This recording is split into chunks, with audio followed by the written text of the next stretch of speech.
Wait, there we are. We're live. Uh-oh. Hey, everybody. Welcome to the Love What You Do show. And today I have a really cool guest. Her name is Rebecca Kassay, and she is with Be the Change. And I met Rebecca last year and her partner Andrew at a Toyota RV rally in Indianapolis. Where you meet all the best people. Yes.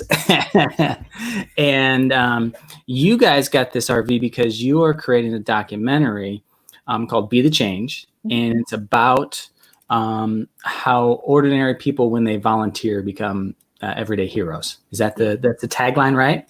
Yeah. So it's and the show aims to turn viewers into doers by Cool. watch. Absolutely. Yeah. It's kind of got the vision that I got that I created whenever you shared it was kind of like the like you're the Mike Rowe for like volunteer opportunities. Exactly. So I think Mike Rowe with Dirty Jobs did so much for that blue collar industry where it gave you a whole new perspective on blue collar jobs. Like Americans watched Dirty Jobs and they were like, wow, like we actually appreciate the people who are cleaning our sewers out and raising pigs to eat and like collecting our trash, and so by Mike Rowe jumping in and doing those things, it's not like the accountant was suddenly going to become a garbage collector, but they got a whole new appreciation for it. And so this show is a little different in that way where, I'm the Mike Rowe in that way where I'm jumping in and doing the volunteer task for the first time usually. So I'm going to go in and fix bicycles for the community for the first time, or I'm going to go in and help rebuild an oyster reef, whatever it is. But hopefully by the end of the episode, someone might say, you know what, that's something either I already have passions or talents that line up with that, and I want to find out how to do it myself, or I never heard of that before, but like, darn it, I want a piece of that. I want to do that. If she didn't know how to do that, and she learned, I want to do it. So it's a little bit different in that, like, there's that step into it, hopefully for the viewer at the end. So how did this? Where was this all like birthed from? Right here, probably. I don't know. Ooh, like in between these two things. Yeah, I don't know if it's like the front or the back. The impulse is right here, but no. So I'm a community organizer. Right out of college, I got a job at some place I had interned because I watched it was an environmental park, preserve, and they had a summer program for teenagers, and it lasted 3 weeks, and the teenagers would go through this program. It had like a community service aspect, a hiking aspect, all of this. And it's in suburban Long Island where I live. And they have 3 weeks of intensive, like being outdoors and being a part of the community. And it would end and they say, well, what's next? And there was no next for them, and I grew up here and I knew I always wanted to be a part of something outdoors, part of the community. And there really wasn't anything for young people.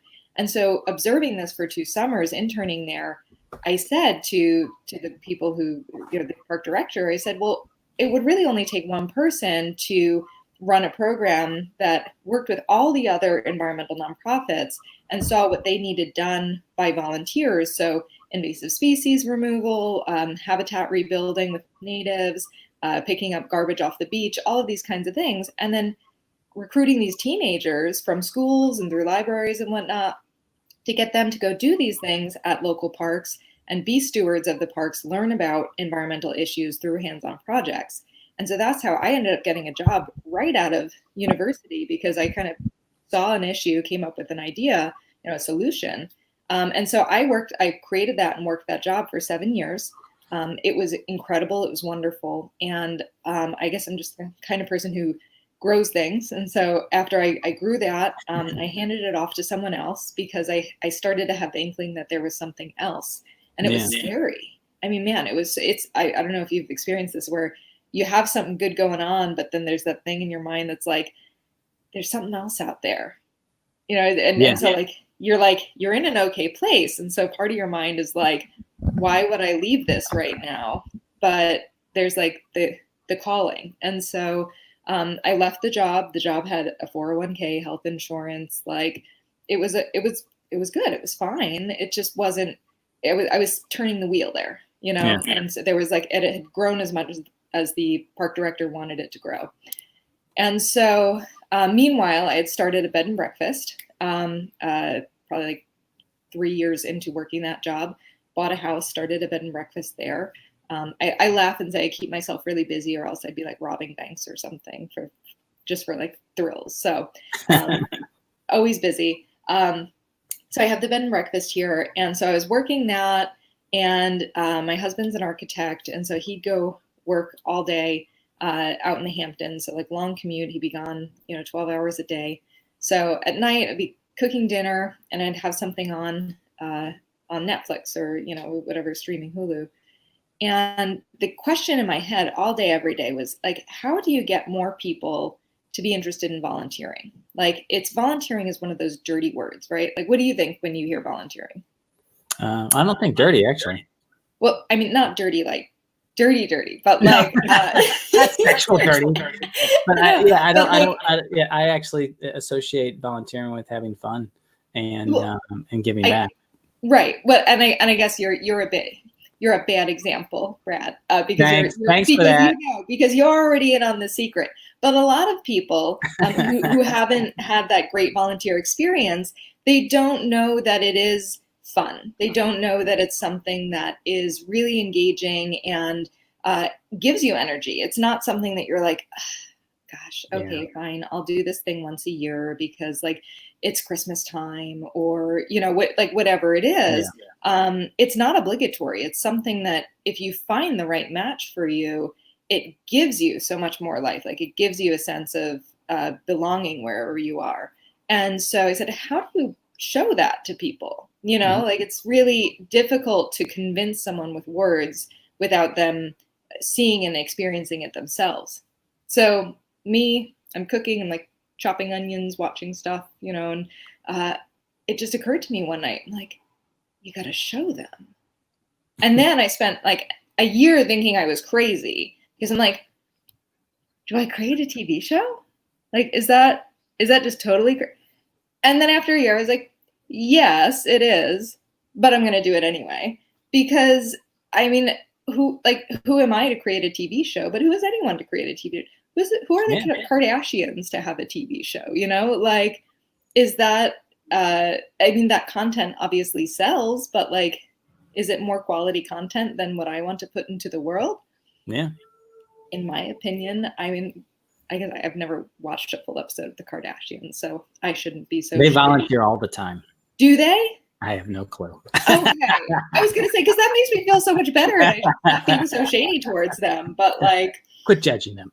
You know what? I will stop judging them until I know more. When I confirm if they don't volunteer all the time, then I'll keep being shady.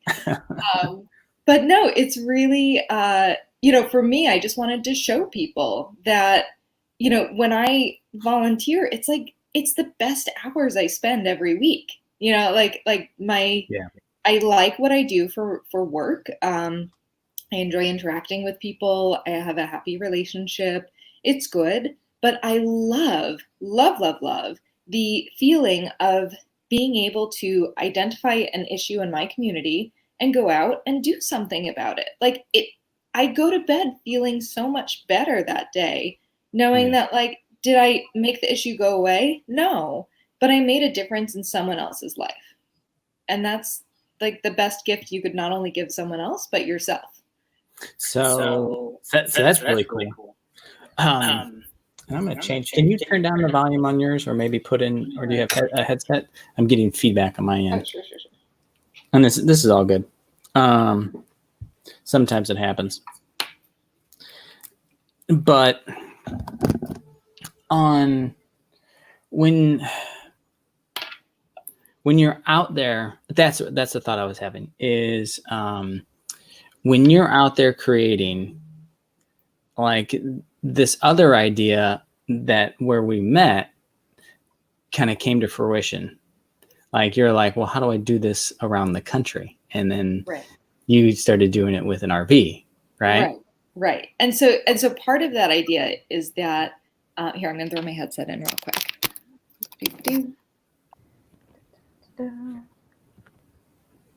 Make sure I can still hear you. I never know how these things get tangled so badly. That's why I don't like the ones with I wires think a little anymore. gnome comes and Yeah. handles them.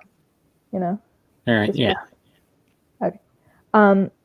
So part of the idea with the RV, I mean, full disclosure, it's fun. But getting that aside, it's it was the idea that whoever you are, wherever you are, whether you're in the suburbs like me, or you're in a big city, or you're in a rural area, or you're in New York or Indiana or Detroit, or wherever you are, there's an opportunity. And so in creating a show, a TV show, the idea was to show people this variety. And when you're watching something, it is more interesting to see, well, where are they going to show up next, And so with the premise of the show, it was great and fun to see. Like, we start on Long Island here in New York, and then we go to Governor's Island, which is just off the southern tip of Manhattan. So it's very unexpected. We do like rebuilding an oyster reef. I had no idea that Manhattan used to have 50% of the world's oysters. Really? Yes, like that's crazy. Manhattan is tiny. I mean, it's a big city, but it's a tiny town compared to the rest of the world and everything. Yeah, I mean, it's a blip. But 50% of the world's oysters used to live there.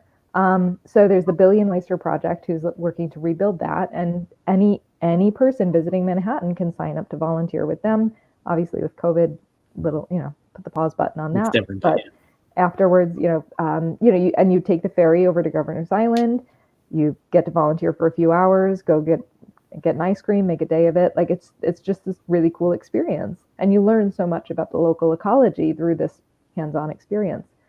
So then we went on like down to Baltimore. We did with the Black Yield Institute, we did urban farming with a business. It was like farm to table with a business aspect thrown in there to empower communities of color to fight. They called it food apartheid as opposed to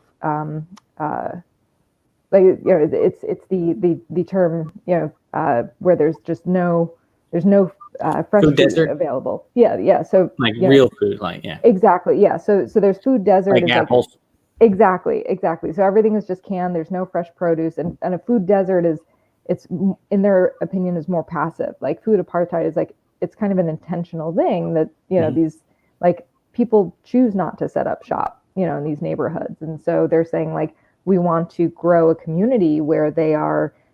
We're growing community members who will set up businesses to set up shops to sell fresh produce. And then with health, these communities will grow, both physically healthy. And then, when the children are healthier, learning will be better. And like, it's a very holistic whole approach. And like, I just loved being there. We had a great conversation about being an ally. And this was back in 2019, and so for me to have had that experience, we're really excited to work on that episode.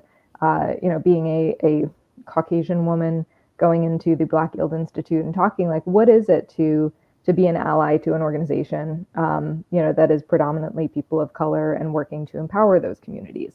I just got to do so many things on this trip, and show that whatever you want to do, whoever you are, you can have a hand in it. And it's just, it's life-changing. And the trip was life-changing for me. So how long were you guys on the road? We were on the road for 3 months total. So 3 months? Yeah, we would film like every other weekend or so. The film crew would come out and meet us and then go back home. We'd get to our next place. We'd kind of set up, feel it out.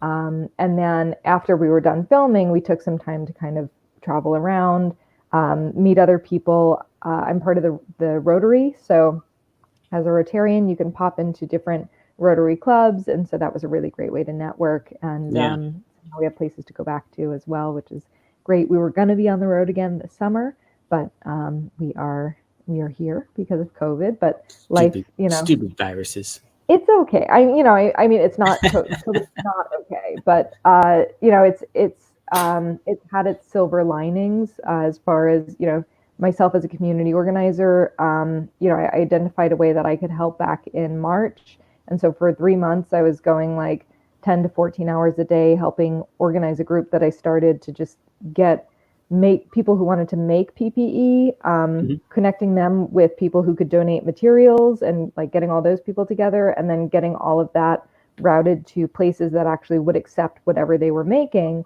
And we got about 40,000 pieces of PPE and comfort care items donated to local essential workers, which was really great. So how did some of the lessons you learned while volunteering and documenting and filming come into play with helping with, make personal protective equipment, for COVID?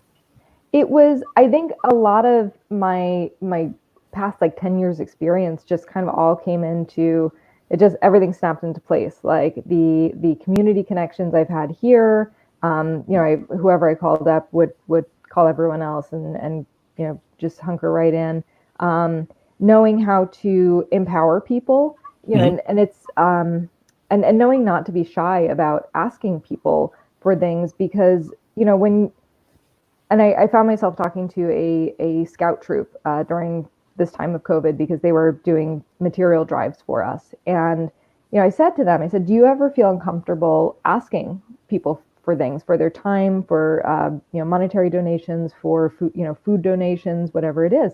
And, I said, who feels uncomfortable? And they raised their hand, and I said, me too, sometimes, Yeah. But the way I changed my perspective is by saying, especially like when you're doing something for a nonprofit organization, if you really believe in it, you have to help them understand that you're giving them an opportunity to help. And if they can't, for whatever reason, or if they don't want to, they'll say no. They'll find a way to say no, and that's okay. They can say no. We're all individuals with our free will. But if they want to help, you're actually giving them a gift, because a lot of people want to help. They just don't know how.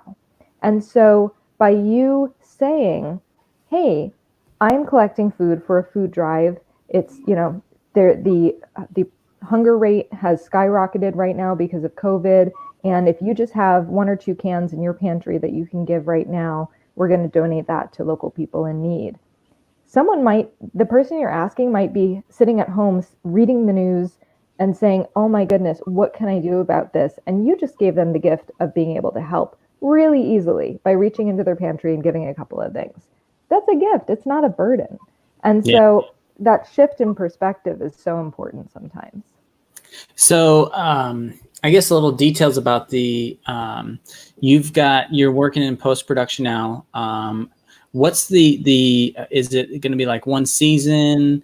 Where are you at right now with it? Like, I know things can kind of put on pause, but so we have 8 episodes that we're working on. Right now we're focusing on the pilot, which is, you're really going to get like the flow of everything down and really work on like the details of the storytelling. And so we'll get the pilot down, and then there'll be 7 more episodes to come after.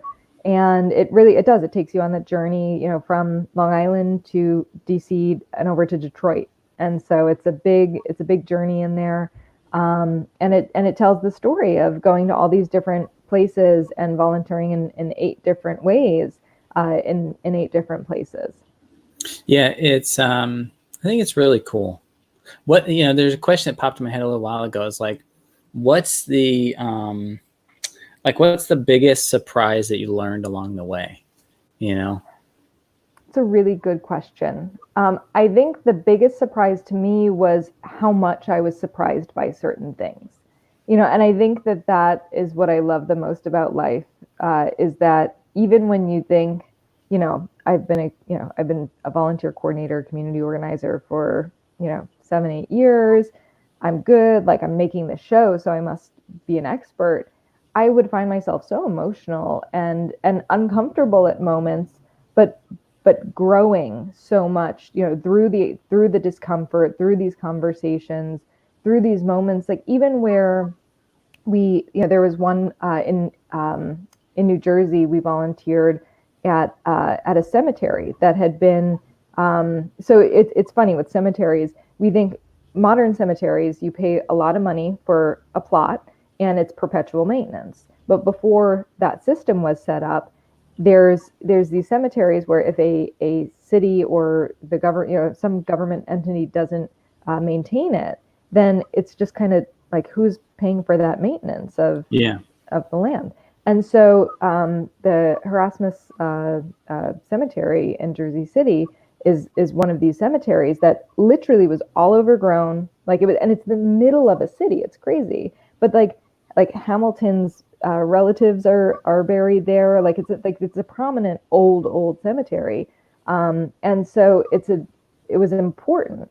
And so the local community said, no, we're going to take care of this. And so they've, over the past decade, made a nonprofit, went into the land, and they've been working on restoring it and making sure that, it's always mowed and beating back the invasive species. And so it's so cool what they're finding there. Some of the history.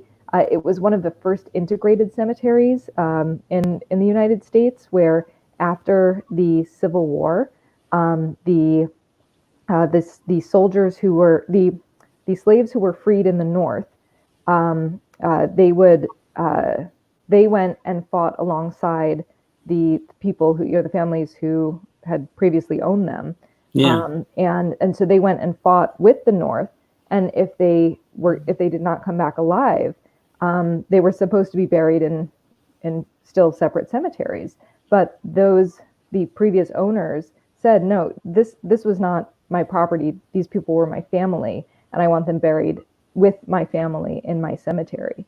And so that was the first time you saw that happening. And so these are some of its, some of the graves have certain markings on them to, I forget if it's like CS, but like colored soldier, there are these markings to say like this is, and it's so historically significant, and absolutely worth preserving. So you see that.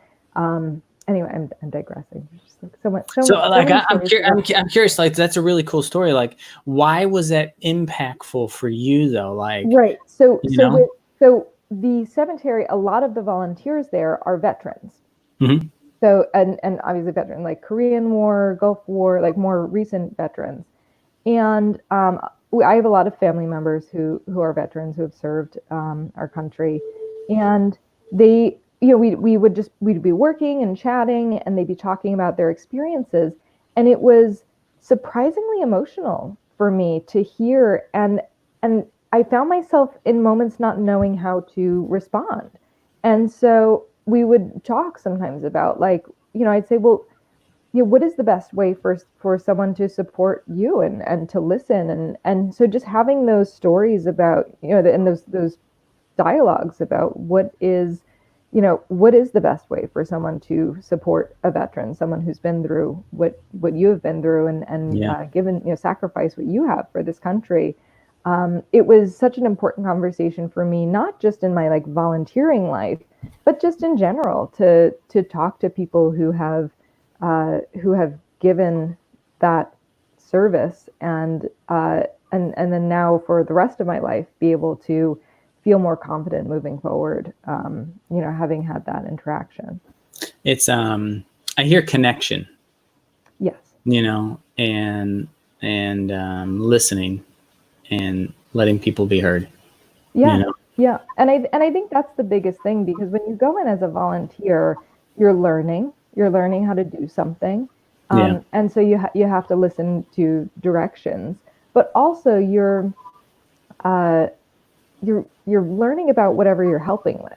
And that's so important, because often, and part of the reason I encourage people to volunteer is that you like go find a volunteer opportunity that helps with something that you're upset about. So if, whatever you're reading about in the news, or, every time you think about it kind of breaks your heart, go find a volunteer opportunity that confronts that. And the people who are working on that, they'll have really up-to-date information. They'll have like boots on the ground information, and it's so much more accurate than the Facebook posts you're going to see scrolling by, and you will get to form your own personal hands-on opinion of that.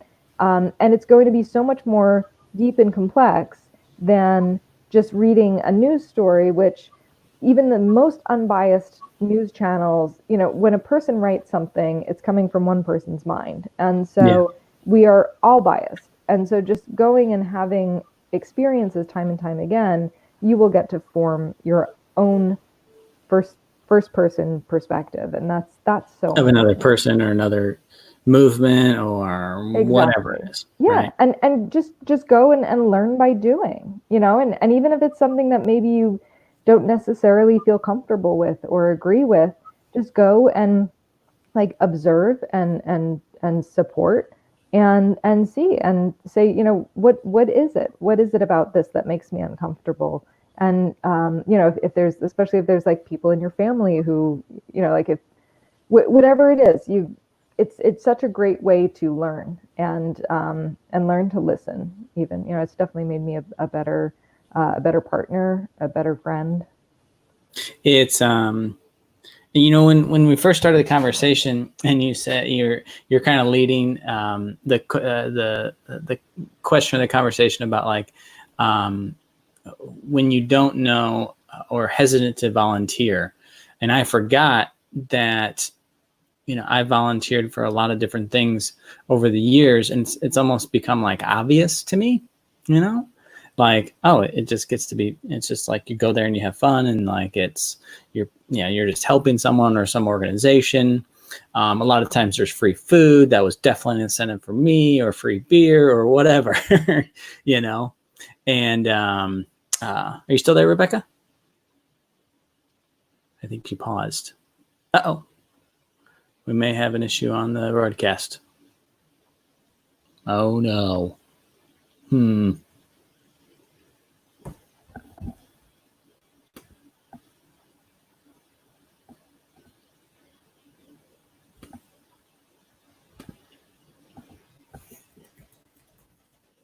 think we had an issue. Crapola.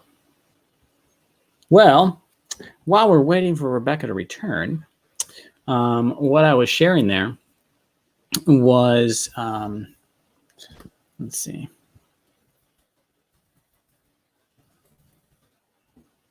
What I was sharing there, and sorry about this, something happened on the internet. Don't know what happened, but we lost Rebecca. And, oh, there she is. She's coming back on. All right. Sorry, I don't know. We just had like the microwave just beeped. I don't know if there was just a power surge or something, but never a dull day. So I was just filling in time, saying things. But yeah, what song and dance. Sorry about that. I didn't do any dancing. Maybe I could do that later. Like that point of view of like, if you've never experienced volunteering or you're hesitant, it's usually a lot of fun. And sometimes there is work, like it can be some dirty work, right? Yeah. But what I got from it was I got connection. I did get like what you're sharing too, of like, I felt good about what I did. I felt good about who I was. And sometimes you don't necessarily see the direct impact right there. And a lot of times you can too, especially if those people that you're helping or assisting are there. Like if you're serving food to the homeless or something like that. Right. Or even if it's just like I volunteered for a lot of organizations in St. Louis when they had community events, big parties, and they just needed people to help serve beer. So I got free beer, and it was fun. Fun. Yeah, absolutely. Yeah. There's endless ways to volunteer in your community. And again, I think just the best way is just find organizations that are aligned with what you believe in, or things that you're passionate about changing. And reach out. And like I always say to people, sometimes they won't get back to you right away, or you'll get that like just that dead silence. And so like reach out again, or reach out to a similar organization, because nonprofits are underfunded. There's like not enough staff. I mean, it's happened to me 100 times where even I'll reach out and say like, hey, I want to bring, a TV show to come work with you. And just, they're really busy, because there's 5 people trying to run an enormous organization, but don't get discouraged. Find something and say, what do you need help with? And they might say, well, what do you want to help with? Or we have this event and we just need people to do X, Y, or serve beer, serve food. And you just meet the best people. I mean, like, because they're people who are self-identified to like want to make positive change in the community, which just means they're positive thinking people.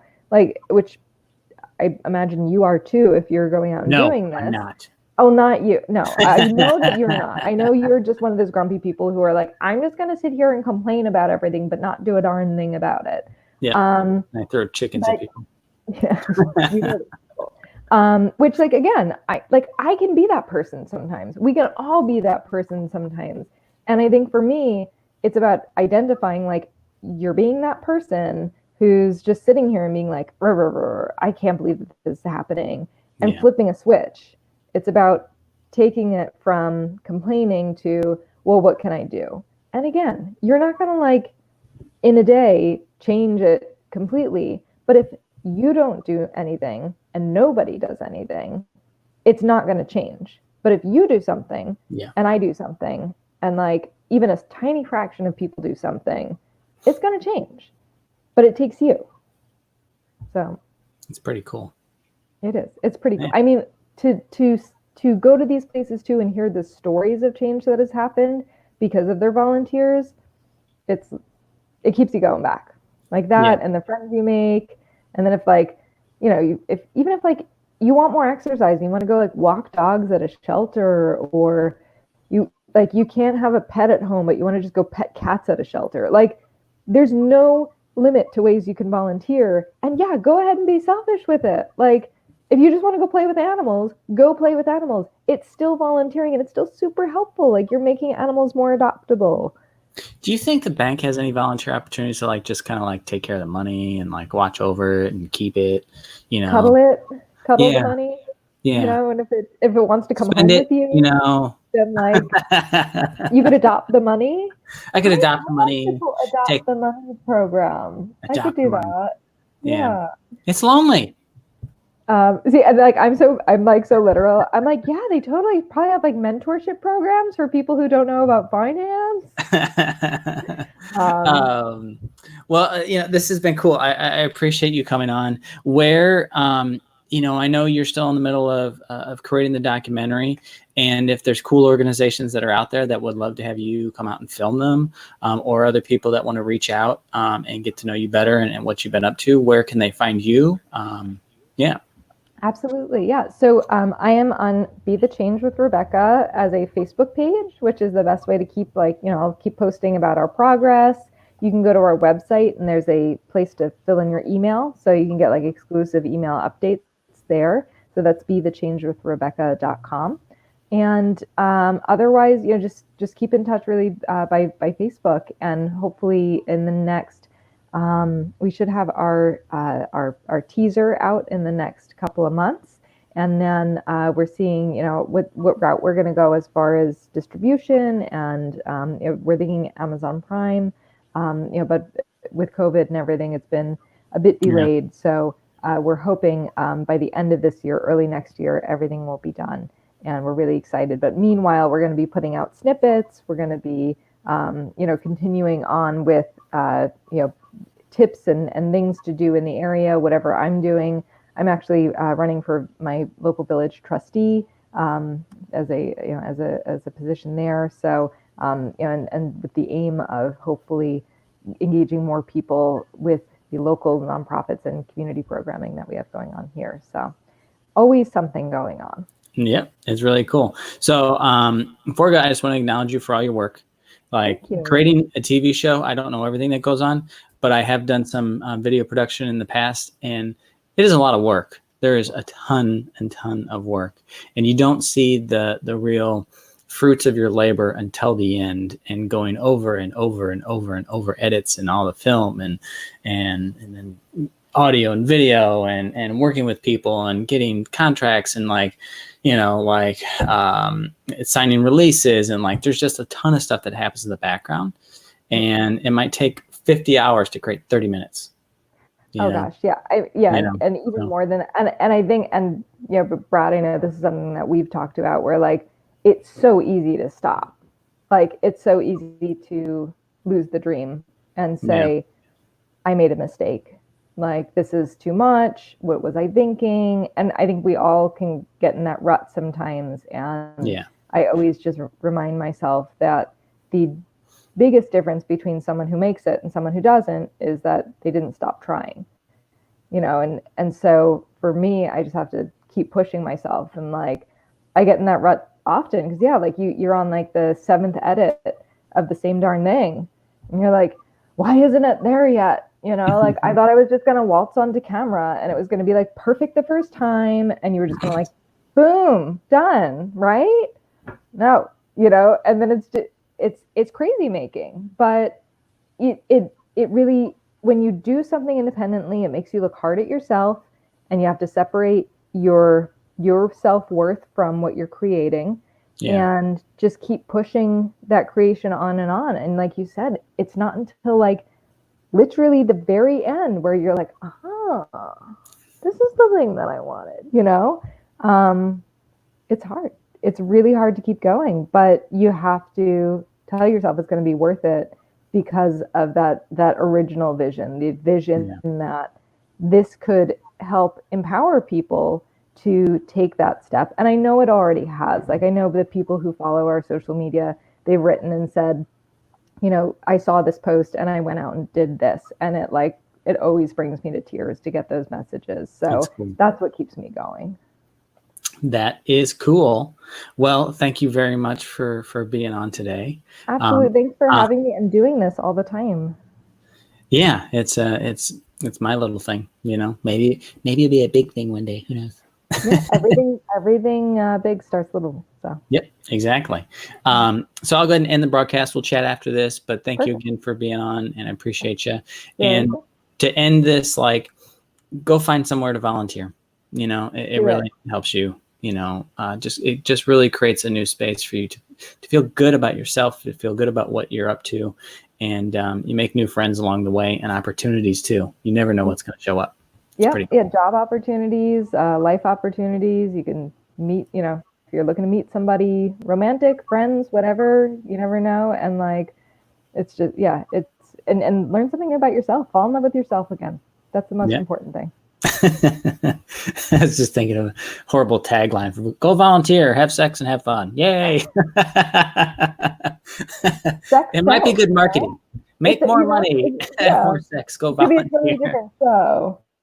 I think they do that thing on the with movie posters that sometimes are controversial. They'll like blow up people, like make the breast larger and like the waist skinnier. They'll do that to my and I'll be like, I approve. Okay. Just use regular marketing part. All right, thanks, Rebecca. I'll see you on the other side of the interview. Go to the website. All right, bye.